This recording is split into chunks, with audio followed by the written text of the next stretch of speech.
turn on some of the lights here so we can see the table better.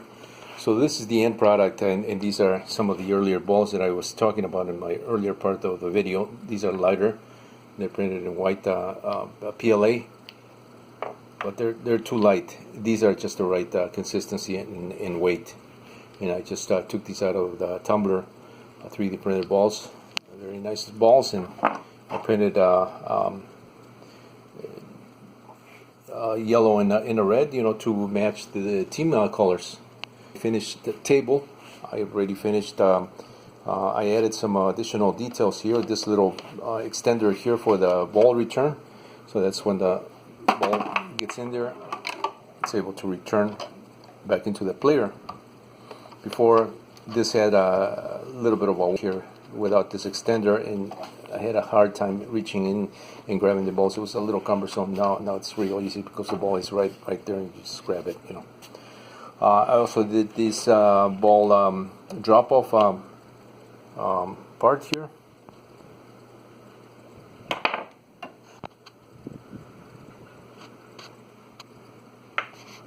And I finished installing all the players. Now I also added some additional I call these the shoes, the figure shoes in my STL file. They don't look like shoes, but that's what I called it, just to keep the all the different pieces in STL files separate, and something that I can easily recognize in case I need to 3D print these again. But I did these to provide an even surface at the front and on the sides of the kicker area of the player. Before, these were sort of taper towards the inside from the sides, and I was having a hard time doing a pass. Let's see if I can mimic that here. Doing sort of what you typically do in foosball tables is you're able to pass. Now you see how even that is. Okay, so before I had a hard time because these the feet of the players were angled, the black parts. So I just made this insert, that goes fits on top of that, and it actually provides a little more weight. And so now I can really kick the ball with a lot more punch to it. So if I can.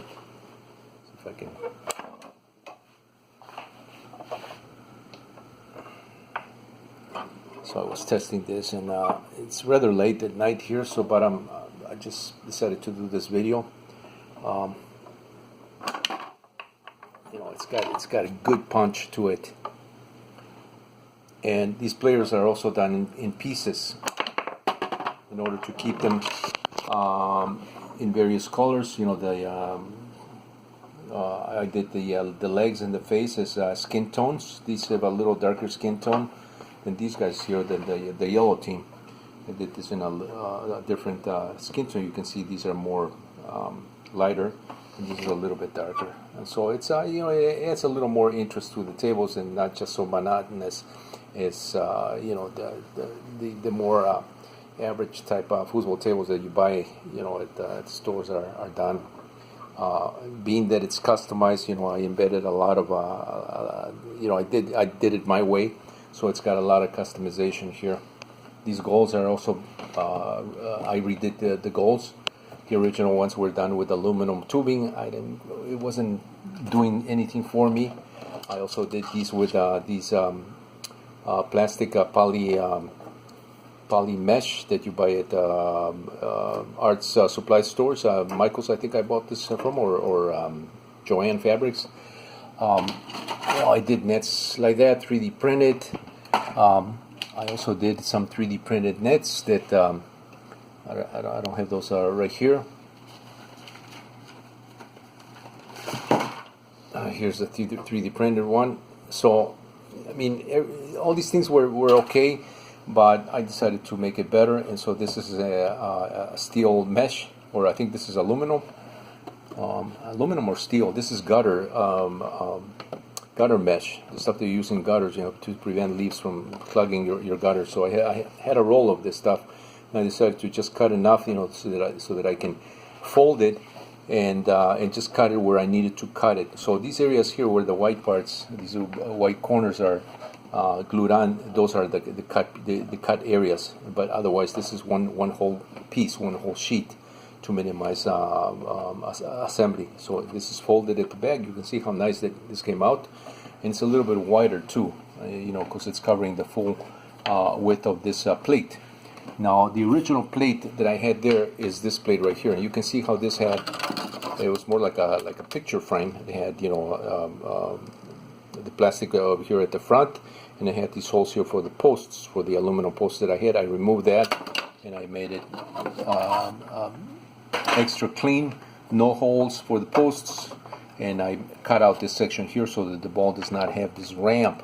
Before as I was entering the goal, it had this ramp, and it would come up, the ball would hit on the high side. The other thing I did here is I added this block here of MDF. This is angled towards the front of the goal. So when the ball hits the angle part, it has nowhere but to dive right into the hole, and so it doesn't bounce back, ricochet back, as some of the shots were happening with the previous ones without that section here. Even this is angled, but that piece of MDF there really adds also to the immersion here, because you want to hear the goal when it's in, and if you have a power shot. That's not a power shot, by the way, but let me try to mimic one. You want to have that satisfaction that you're listening to them like that. So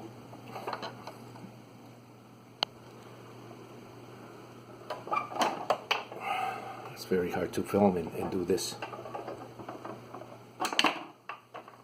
But you can hear that it's got some really nice punch to it, and that's what I wanted in a table like this. Because when you're playing with somebody for in a serious competition, although this is being kept at the family and friendly level, it's not for competing in anywhere professionally.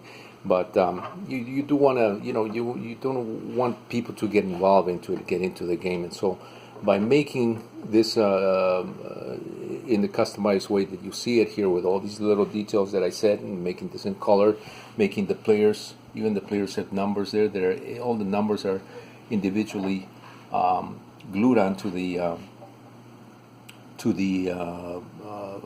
figure assembly.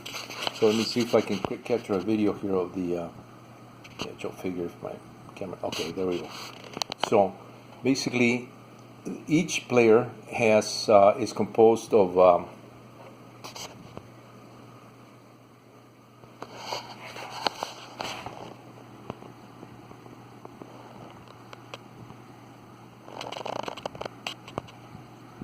I'm waiting for my camera to focus in here. My phone camera. All right. So each player has 1, 2, 3, 4, 5, 6, 7, 8, 9 components, that make up each player. So there's quite a bit of work here in making one player, because it's not just printing, one solid figure and just mounting it on the rod. The torso is the beefier part, because it has to be. This is the part where the bolt goes right through it.